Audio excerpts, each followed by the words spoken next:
সাতক্ষীরাবাসী আপনারা কেমন আছেন? আমাদেরকে ভালো রেখেছেন কে? পৃথিবীতে ভালো রাখেন একজনই, তিনি কে? কেউ যেটা পারে না পারে কে? কেউ যেটা দেয় না দেয় কে? কেউ যেটা দেখেন না দেখে কে? আমি শুনেছি ইতোমধ্যে সাতক্ষীরা নিয়ে গুঞ্জন উঠেছে গোটা বাংলাদেশ, মিডিয়া পাড়ায় তোলপাড়। তবে আমি এতক্ষণ পর্যন্ত আপনাদের সাতক্ষীরাতে এসে যে আপ্যায়ন পেয়েছি পাচ্ছি, শেষ পর্যন্ত এই আপ্যায়ন কখনো সাতক্ষীরার নেগেটিভিটি উপস্থাপন আমার কাছে বিশ্বাসযোগ্য নয়। পড়েন আলহামদুলিল্লাহ। গুণীজন নয়, আমরা যারা তরুণ সমাজ আছি তারাও জানি, যারা গুণীজন চলে গিয়েছেন পাস্ট অ্যাওয়ে তারাও বলে গিয়েছেন সাতক্ষীরার মাটি আল কোরআনের ঘাঁটি। কথা বলেন ঠিক কিনা? সাতক্ষীরার যতজন আলেম ওলামা রয়েছেন বিজ্ঞজন, তাদের দ্বারা গোটা বাংলাদেশ পরিচালনা করা সম্ভব। কথা বলেন ঠিক কিনা? তো সাতক্ষীরাকে বয়কট নয়, এক হাতে কখনো তালি বাজে না ভাই, মনে রাখবেন, এক হাতে কখনো তালি বাজে না। দোষ এরও আছে, দোষ ওরও আছে, খোঁজ নিলে দেখা যাবে। কথা বলেন ঠিক কিনা?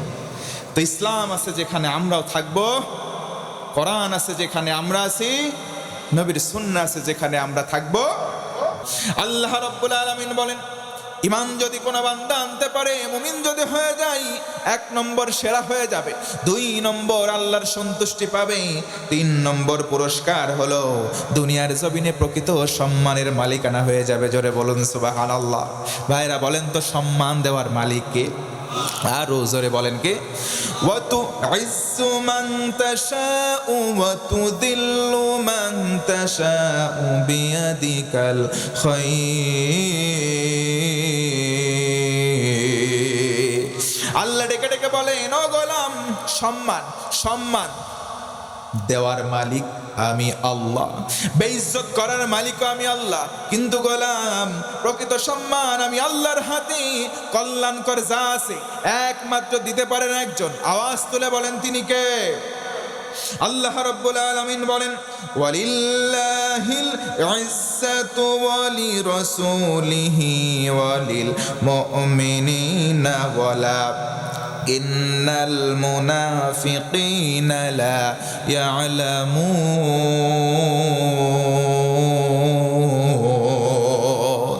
আল্লাহ রাব্বুল আলামিন বলেন, ওয়ালিল্লাহিল ইজ্জাতু, সম্মান একমাত্র আল্লাহর জন্য, ওয়ালি রাসূলিহি, তার রাসূলের জন্য, ওয়ালিল মুমিনিনা, আর মুমিনদের জন্য। জোরে বলুন সুবহানাল্লাহ। সম্মান দেন আল্লাহ, সম্মান দেবে 3টে স্টেপে। আল্লাহর জন্য, নিজের জন্য সম্মান, রাসূলের জন্য সম্মান, আর মুমিনদের জন্য সম্মান। আল্লাহ রাব্বুল আলামিন 4 নম্বর পুরস্কার দেবেন। সব কিছুর অভিভাবক আল্লাহ নিজের দায়িত্বে নেবেন, এমনকি অন্ধকার থেকে, জাহান্নামের পথ থেকে আল্লাহ রাব্বুল আলামিন জান্নাতের পথে জাহান্নামের পথটা মারিয়ে জান্নাতের পথ উন্মুক্ত করে দেবেন। জোর গলায় বলেন সুবহানাল্লাহ। আল্লাহু ওয়ালিয়ুল্লাযীনা আমানু ইউখরিজুহুম মিনায-যুলুমাতি ইলান-নূর।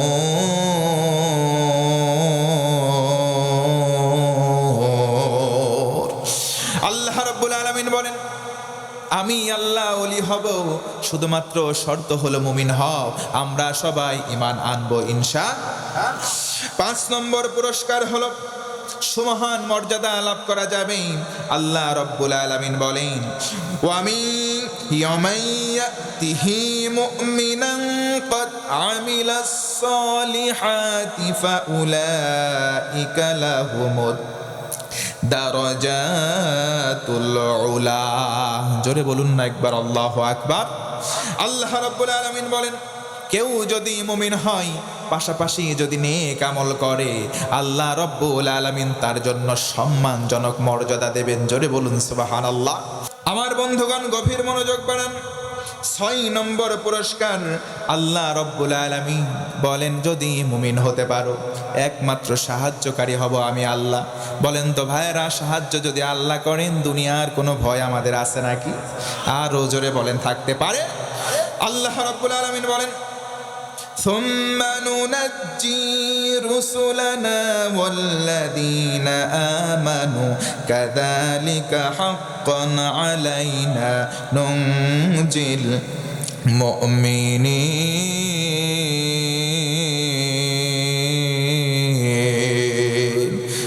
জোরে বলতে হবে আল্লাহু আকবার। আল্লাহ রাব্বুল আলামিন আমাদেরকে সাহায্য করবেন। ও ভাইরা বলেন, যদি আমরা ঈমানদার হতে পারি 17টা পুরস্কার দেবেন একজন, তিনি কে? একটু উঁচু গলায় বলতে হবে, তিনি কে? আল্লাহ রাব্বুল আলামিন আরো বলেন, শয়তানের যেই কুমন্ত্রণা রয়েছে আমি আল্লাহ ঈমান আনার কারণে বান্দা তোমার ভেতর থেকে দূর করে দেব। জোর গলায় বলেন সুবহানাল্লাহ।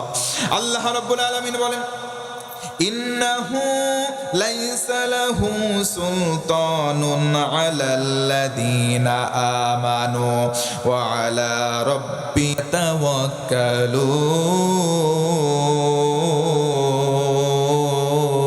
ইয়াতাওয়াক্কালুন। আমার আল্লাহ ডেকে ডেকে বলেন, ও গোলাম, ইন্নাহু লাইসা লাহু সুলতান, নিশ্চয় শয়তানের কোনো আধিপত্য নাই মুমিনের উপরে। মুমিনের জন্য শয়তান কোনো কুমন্ত্রণা দিতে পারে? মনে রাখবেন, বাংলাদেশে শয়তান ঠিকই আছে, শুধুমাত্র ঘাড় পাল্টাইছে। কথা বলে না মুসলমান, শয়তান কিন্তু বাংলাদেশে আছে, ঘাড় পাল্টায়া অন্যের উপরে এসে শয়তানি করতেছে। কথা বলেন ঠিক কিনা? আল্লাহ রাব্বুল আলামিন 8 নম্বর পুরস্কার দেবেন, সকল ক্ষতি থেকে নিজে হেফাজত করবেন। শর্ত হলো ঈমান। ও ভাইয়েরা বলেন, ঈমান আনবো 1 নম্বরে আল্লাহ, 2 নম্বরে রসুল, 3 নম্বর কোরআন। কোনো সন্দেহ আছে নাকি? 8 নম্বর পুরস্কার, ক্ষতি থেকে হেফাজত করবেন। ওয়াল আসর ইন্নাল ইনসানা লাফি খুসর ইল্লাল্লাযীনা আমানু ওয়া আমিলুস সালিহাতি ওয়া তাওয়াসাউ বিল হাক্কি ওয়া তাওয়াসাউ বিস সাবর। জোরে বলুন আল্লাহু আকবার। আল্লাহ তাআলা বলেন, সবাই ক্ষতির মধ্যে নিমগ্ন, শুধুমাত্র যারা ঈমান এনেছে, নেক কর্ম করেছে, সতের পথে গেছে, আর সবর ইখতিয়ার করেছে। 4টা গুণ যদি কারো মধ্যে থাকে, আল্লাহ বলেন আমি ঈমানদার হওয়ার কারণে, অন্য বাকি 3টা গুণ অ্যাড করার কারণে তাদেরকে ক্ষতি থেকে নিজের দায়িত্বে হেফাজত করব। আমার ভাইরা গভীর মনোযোগ বাড়ান। 9 নম্বর পুরস্কার হলো সকল বরকত লাভ করা যাবে। ওয়ালাউ আন্না আহলাল কুরা আমানু ওয়াত্তাকাউ লাফাতাহনা আলাইহিম বারাকাতিম মিনাস সামাই ওয়াল আরদ। জোরে আল্লাহু আকবার। আল্লাহ রাব্বুল আলামিন বলেন, আমার কোন গোলাম, এমনকি ওই এলাকার অধিবাসীরা সবাই মিলে যদি মুমিন হয়ে যায়, সবাই মিলে যদি ঈমান আনে, আমি আল্লাহ বললাম জনপদের লোকেদের জন্য সমস্ত বরকতের রাস্তা একটা একটা করে খুলে দেব। জোরে বলুন সুবহানাল্লাহ। আরো একবার জোরে বলেন আল্লাহু আকবার। আল্লাহ রাব্বুল আলামিন আমাদেরকে পুরস্কার দেবেন। 10 নম্বর হলো ক্ষমা। ও ভাইরা বলেন তো, মাফ যিনি করতে পারেন তিনি কে?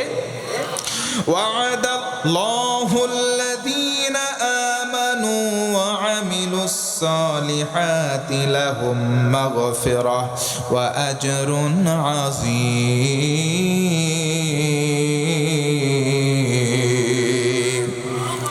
আল্লাহ রাব্বুল আলামিন বলেন, তাদের জন্য ক্ষমা যারা হলো মুমিন, যারা হলো ঈমানদার। ভাইরা, আমরা ঈমান আনতে চাই কি চাই না? আরো জোরে বলেন, চাই কি চাই না? আল্লাহ রাব্বুল আলামিন 11 নম্বর পুরস্কার দেবেন।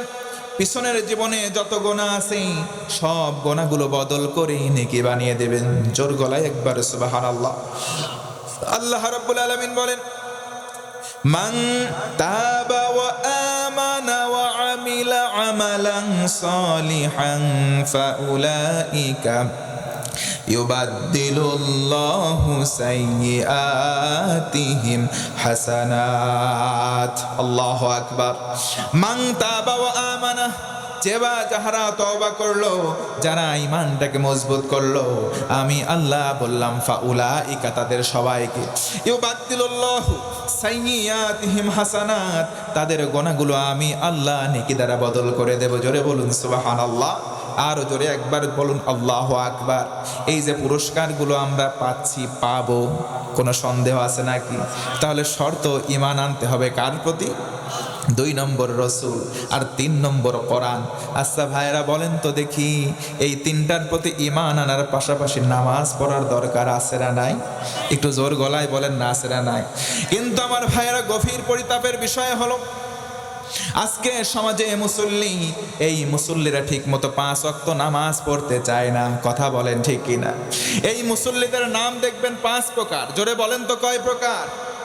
এক প্রকারের নাম হলো শুকুর আলী, সারা সপ্তাহ নামাজ নাই, শুক্রবারে শুধু নামাজে যায়, ওদের নাম দিলাম শুকুর আলী। ও ভাইরা, আরেক প্রকার আছে, তাদের নাম দেখবেন বরাত আলী, সবে বরাতে যায়, সারা বছর কোনো খোঁজ নাই। আছে না নাই? কথা বলেন আছে না নাই? 3 নম্বর হলো কদর আলী, সবে কদরে যায়, সারা বছর খোঁজ নাই। আর এক প্রকার হলো রমজান আলী, রোজার মাসে তারাবির নামাজে যায়, সারা বছর নামাজ পড়ে না। এমন মুসল্লি পাবনায় আছে, সাতক্ষীরায় আছে নাকি ভাই? 5ম প্রকারের নাম হলো ঈদ আলী, 2 ঈদের নামাজে যাই, সারা বছর তাদের কোনো খোঁজ নাই। এমন মুসল্লি আপনাদের দেশেও কিন্তু একটা আছে ভাই। আল্লাহ রাব্বুল আলামিন বলেন, ফি জান্নাতি ইয়াতাসাআলুনা আনিল মুজরিমিন,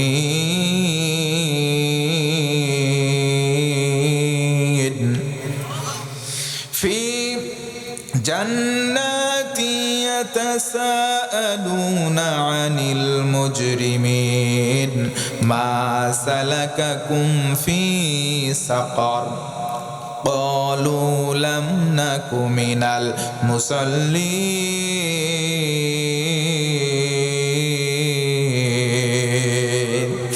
জান্নাতীরা জান্নাতে চলে যাবে, জাহান্নামীরা জাহান্নামে। জান্নাতীদের এক অংশ অন্যজনের সঙ্গে দেখা হয়ে বলবে, ওই যে দেখো আমার এলাকার অমুক হাজী সাহেব আজকে জাহান্নামে হাবুডুবু খাচ্ছে। ও ভাইরা, বুঝে থাকলে বলেন, শুধু হজ করলেই জান্নাতে যাওয়া যায় না। কথা বলেন ঠিক কিনা? অনেকে তো হজ করে প্রতি বছর বছর, হজ করে অবৈধ টাকা দিয়ে, কিন্তু মসজিদ মাদ্রাসা অনেক আছে, সেখানে সহজে দান করতে চায় না। আবার নামের শুরুতে আলহাজ না লাগালে রাগ করে। কথা বলেন ঠিক কিনা? এই সমস্ত হাজী সাহেব কিছু জাহান্নামে যাবে, জান্নাতীরা দেখে বলবে, ওই যে দেখো আমার এলাকার অমুক সাহেব আজকে জাহান্নামে, তুমি কেন আসলা? ডেকে বলবে, ক্বালু লাম নাকু মিনাল মুসাল্লিন, ও আমার ভাই শোনো, আমরা দুনিয়ার জমিনে নামাজ আদায় করতাম না, যদিও 2 ওয়াক্ত নামাজে যেতাম, মানুষ দেখানোর জন্য যেতাম। অনেক ভাইরা এখানে আছেন, ফজরের নামাজ পড়বেন না। আমার কাছে অভিযোগ দেওয়া হয়েছে, এই মসজিদে, আপনাদের মসজিদ, এই মসজিদে ফজরের ওয়াক্তে হাতে গোনা কয়েকজন আসে। এটা পরিতাপের একটা বিষয়। যুবক ভাই, তোমার পায়ে হাত দিয়ে বলি, আজকে রাতে তুমি ঘুমায়া পড়বা, নামাজ যদি না পড়ো। কেমন করে ঘুমাও তুমি, কেমন করে ঘুমাও তুমি, ফজর করে কাজা,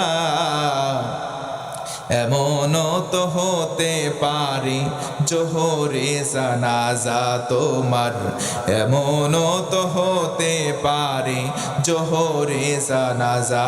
কথা বলেন ঠিক কিনা? আমরা যদি নামাজ না পড়ে শুয়ে যাই, ওই ঘুমটাই শেষ ঘুম। আমাদের ঘুম যদি না ভাঙে, সরাসরি কবর জগতের বাসিন্দা হয়ে যাব। এই জন্য ভাইয়েরা বলেন তো দেখি, 5 ওয়াক্ত নামাজ পড়ার দরকার আছে না নাই? আমার মা বোনদেরও 5 ওয়াক্ত নামাজ পড়বেন, এমন 5টা আমল তাদের আছে। আল্লাহ রসুলের ভিন্ন ভিন্ন হাদিস থেকে বলছি, ও আমার মা বোনেরা গভীর মনোযোগ বাড়ান। মা বোনদের 1 নম্বর আমল হলো হাফিজুল লিসান, জবানের সতর্ক, জবানের সংরক্ষণাবেক্ষণ। এটা করতে হবে যদি জবানটাকে সংবরণ করতে পারে। আল্লাহ রসুল ভিন্ন হাদিসে বলেন, মান সামাতা নাজা, যে বা যাহারা অধিক কথা বলা থেকে নিজের জবানটাকে হেফাজত করবে, আল্লাহ রব্বুল আলামিন তাকে জান্নাতের জন্য বিবেচনা করবে, তাকে জাহান্নাম থেকে হেফাজত করে জান্নাতের জন্য গণ্য করবেন। আমার মা বোনেরা আজকে বেশির পরিমাণে গীবত করে, ওখানে বসে বসে কথা বলেন, এমন বউ আছে না নাই? 2 বোন যদি একসঙ্গে হয়, স্বামীর নামে গীবত, আবার অনেক বউ আছে স্বামীরে ডেকে বলে, তোমার সংসারে এসে কিছু পাইলাম না, এমন বউ আছে না নাই? তোমার সংসারে এসে কিছুই পাই নাই, তোমার সংসারে আমি ছিলাম, এই জন্য ভাত খেয়ে গেলাম, আমি না থাকলে অন্য কেউ থাকতে পারতো না, এমন ডায়লগ দেওয়া বউ আছে না নাই? আমার মা বোন, আপনাকে বলি, আল্লাহর হাবিব বলেন আল্লাহ বাদে কাউকে সেজদা দেওয়া জায়েজ নাই। যদি জায়েজ থাকতো, আল্লাহর হাবিব বলেন আমি পৃথিবীর প্রতিটা রমণী, বিশেষ করে যারা স্ত্রী, তাদেরকে বলতাম নিজের স্বামীর পায়ে সেজদা দিতে। জোরে কোন আল্লাহু আকবার। যেহেতু আল্লাহ বাদে কাউরে সেজদা দেওয়া জায়েজ নাই, এই জন্য সেজদা দেওয়ার আদেশ দেই নাই। কিন্তু আমার অনেক মা বোনেরা আছে, বিশেষ করে আমাদের কুষ্টিয়ার পাবনার ওইদিকে, আবার ওইদিকে আছে সিলেট ব্রাহ্মণবাড়িয়া, মাজারে যায়, বাবার পায়ে সেজদা দেয়। কথা বলেন ঠিক কিনা? এইগুলো সরাসরি শিরক করা যাবে না, কারণ আল্লাহ রসুল 5 শ্রেণীর মানুষকে সুপারিশ করবেন না। 5 শ্রেণীর মানুষদেরকে সুপারিশ করবেন না। 1 নম্বর হলো মুশরিক, যারা ঈমান আনার পরে শিরক করে, তাদেরকে রসুল আমার সুপারিশ করবেন না। জোরে কোন আল্লাহু আকবার। মা বোনদের 5টা গুণ। 1 নম্বর হাফিজুল লিসান, জবানটাকে হেফাজত করতে হবে। 2 নম্বর হলো তালিল কোরআন, বেশি বেশি কোরআন তেলাওয়াত করতে হবে। সুবহানাল্লাহ বলেন, আরো জোরে একবার বলেন সুবহানাল্লাহ। বাইহাকি শরীফের একটা হাদিস বলি, আল্লাহর হাবিব বলেন ইন্না হাদিহিল কুলুবা তাসদাউ কামা ইয়াসদাউল হাদিদ ইযা আসাবাহুল মা। আল্লাহর রাসূল একদিন বসে আছেন, সাহাবায়ে কেরাম বসা। আল্লাহর হাবিব বললেন, সাহাবীরা তোমরা শোনো, প্রত্যেকটা মানুষ গুনাহের পরিবেশে আছো, আর এই কারণে তোমাদের কলিজার মধ্যে জং ধরে যাচ্ছে। যেমনি ভাবে একটা লোহার খণ্ড পানির মধ্যে অনেক দিন রেখে দিলে জং ধরে যায়, তেমনি ভাবে তোমাদের কলিজা, তোমাদের অন্তর মরিচিকাগ্রস্ত হয়ে যাচ্ছে। একজন সাহাবী দাঁড়ালেন, আরজ করলেন, ওয়ামা জালাউহা ইয়া রাসূলুল্লাহ, ওগো নবী বলেন তো দেখি, আমরা আমাদের কলিজাটা কেমন করে নিট অ্যান্ড ক্লিন করব। একটা লোহার খণ্ডে মরিচিকা ধরলে শিরিষ কাগজতে ডলা দেওয়ার পর পরিষ্কার হয়। আল্লাহর হাবিব 2টা আমল দিলেন, বললেন 2টা আমল কর, অন্তরটা পরিষ্কার হয়ে যাবে। সুবহানাল্লাহ।